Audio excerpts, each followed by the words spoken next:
గజేంద్రుడు చూపించాం, మాయలోడు చూపించాం. అలాంటి సినిమాలు తీసిన నా బిడ్డ ఎస్వి కృష్ణారెడ్డి. నాతో పని చేసిన కవిత, మరి నల్ల పిల్ల అంటే ఇప్పుడు బాగోదు, కొంచెం కలర్ బాగానే వేసుకొచ్చింది. సరే, అప్పుడు నేను చూసినప్పుడు నల్లగా ఉందండి ఈ పిల్ల, ఇప్పుడు తెల్లబడింది. సరే, ఓకే. చాలా చాలా నాతో పనిచేసిన హీరోయిన్స్లో చాలా కష్టపడి ఆ పొజిషన్ని ఇప్పటి వరకు నిలబెట్టుకున్న కవిత. డబ్బింగ్ జానకి, ఈవిడ అక్కడ తమిళ్లోనేమో కమల్ హాసన్కి అమ్మ, తెలుగులో ఇక్కడ మా అమ్మ. ఎక్కడ చూసినా అమ్మే మాకు. దీన్ని అప్పటి నుంచి ఇప్పటి వరకు అదృష్టం నిజంగా, దేవుడు గాడ్ బ్లెస్. అలాగే ఉండు, ఏం మారల, అలాగే ఉన్నావు నువ్వు ఇన్ని సంవత్సరాల నుంచి. అలాగే ఆరోగ్యాన్ని కాపాడుకోవాలి మనస్ఫూర్తిగా కోరుకుంటూ, దేవుణ్ణి ప్రార్థిస్తూ. ఇంకా జ్యోతి లాంటి వాళ్ళు నాతో చాలా వర్క్ చేశారు.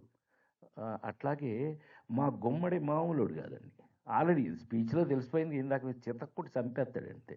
మామూలుగా కాదు, మేము కాస్త మైక్ పుచ్చుకుంటే కొంచెం బెటర్. ఎవరు? ఇప్పుడే విచ్చేసినటువంటి మా సోదరులు వేణుగోపాలాచారి గారిని స్టేజ్ మీదకి రమ్మని, లేకపోతే ఆయన కొట్టేలా ఉన్నాడు. పైకి పిలవకపోతే కొట్టేలా ఉన్నాడు. ఏదో టైప్ అండి. ఈయన గురించి కూడా ఎలక్షన్లో నేను అర్ధరాత్రుల పూట తిరిగాను. ఆ రోజులు అలాంటివి. Welcome brother, thank you so much, god bless you. Then కూర్చోండి. సో ఇవాళ ఈ విధంగా మన స్టేజ్ మీద నాకు ఇంకొక 5 నిమిషాలు తీసుకుంటా. ఎందుకంటే కాంతారావు గారు నాకు నాగబాల అనే మీకు ఒక స్పెషల్ అవార్డు ఇవ్వాలి అనుకున్నాము. ఏంటమ్మా అంటే, కాంతారావు అనగానే ఒళ్ళు గగురు పొడిచింది నాకు. ఎందుకు అనంటే, కొడితే పూర్తిగా కొట్టండి, లేకపోతే మానేయండి. సగం కొట్టి నాకు చిరాకు. అలాగా కొడితే ఫుల్గా కొట్టాలి. వాట్ బ్రదర్, ఈయన నా గురించి బాగా తెలుసు. ఇతని కోసం లైట్లు లేకుండా అర్ధరాత్రి పూట కాంప్యానికి వెళ్ళానండి ఇతని కోసం. అయిసలేండి, ఆ రోజులు వేరు. మావాడు, మా సోదరుడు హరికృష్ణ చెప్పాడు ఇందాక, రామారావు గారు నాకు hats off, God bless you. అది నీ ఒక్కడికే సాధ్యం, ఎవరి వల్ల మాట్లాడలేరు అలాగే. ఏం సోదరా, వాట్ యు సే? రామారావు గారు, నాగేశ్వరరావు గారు తెలుగు సినిమా ఇండస్ట్రీకి 2 కళ్ళులాగా అయితే, వాళ్ళ మధ్యన ఉన్నటువంటి బొట్టటు బ్రహ్మాండంగా చెప్పారు. ఎందుకు అనంటే 3-4 నాకు తెలిసిన విషయాలు, మీకు తెలియని విషయాలు కొన్ని చెప్తా. తెలుగు సినిమా, నాగబాల సైలెన్స్. తెలుగు సినిమా క్లాసికల్ ఫిలిమ్స్లో లవకుశ ఎంత గొప్ప సినిమా, మీకు క్లాసిక్. తెలుగు సినిమా మాయాబజార్లు, లవకుశలు క్లాసిక్స్.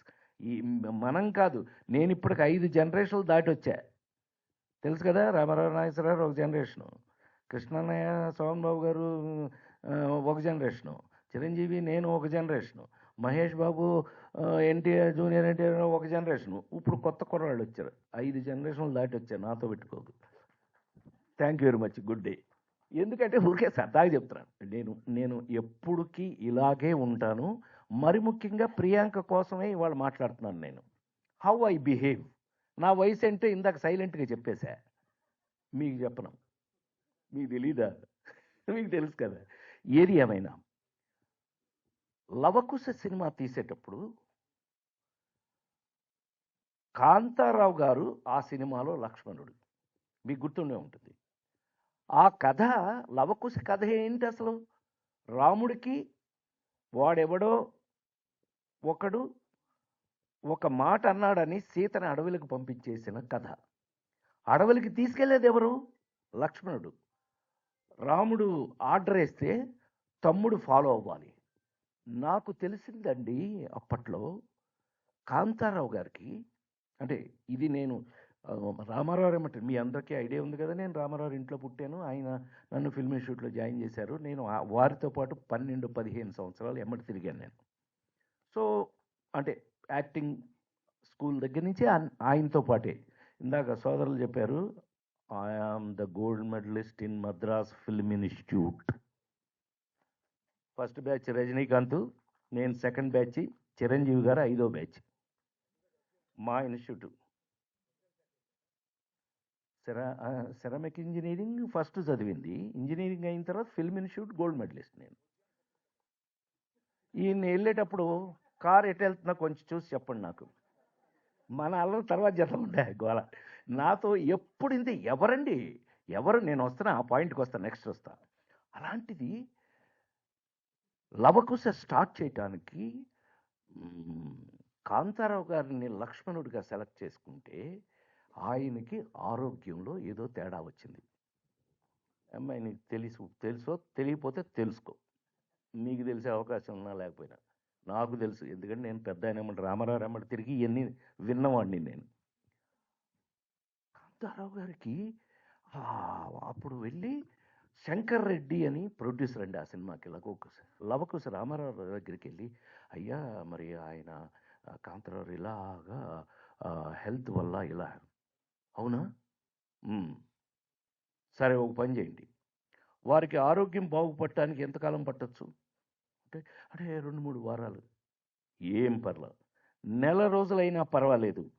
ఆ కాంతారావు గారు అనే సోదరుడు బాగా పర్ఫెక్ట్ అయిన తర్వాతే మనం షూటింగ్ స్టార్ట్ చేద్దామని ఆగిపోయారు ఎన్టీ రామారావు గారు. నెల రోజుల్లో ఆయన రెడీ అయిన తర్వాత కాంతారావు గారిని లక్ష్మణుడిగా పెట్టి Lavakusa, classic of Telugu cinema.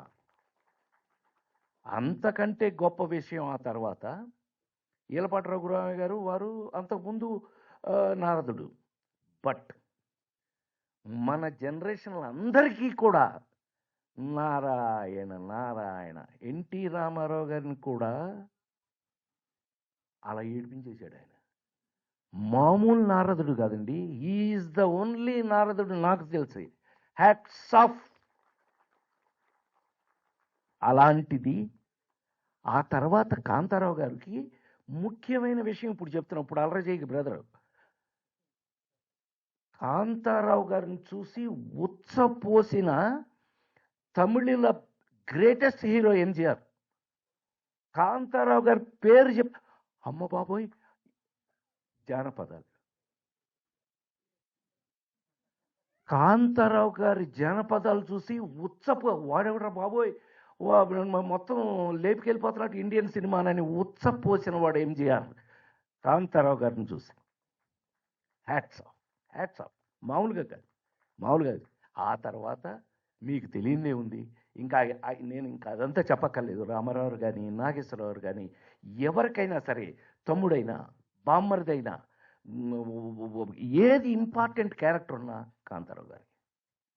వాళ్ళతో పాటు అలా ఈవేళ మనం గుండె మీద చేసుకు చెప్పాలి అని అంటే తెలంగాణ రాష్ట్రంలో ఏకైక హీరో కాంతారావు గారు. ఇవాళ మనం ఆయన పేరు మీద హ్యాట్స్ ఆఫ్.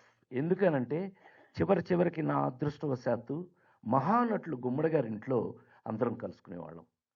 గుమ్మడి గారికి నా మీద ఎంత ప్రేమ అంటే, ఇదిగో ఈ నా కూతురు లాంటిది, ఇది నా పిల్లలాగా ఆయనకి ఎంత ఇష్టం అంటే, ఆయనట మిస్సమ్మ సినిమాలో ఎక్కడో కామెడీ సీన్ చేశాడు ఆయన గుమ్మడి గారు.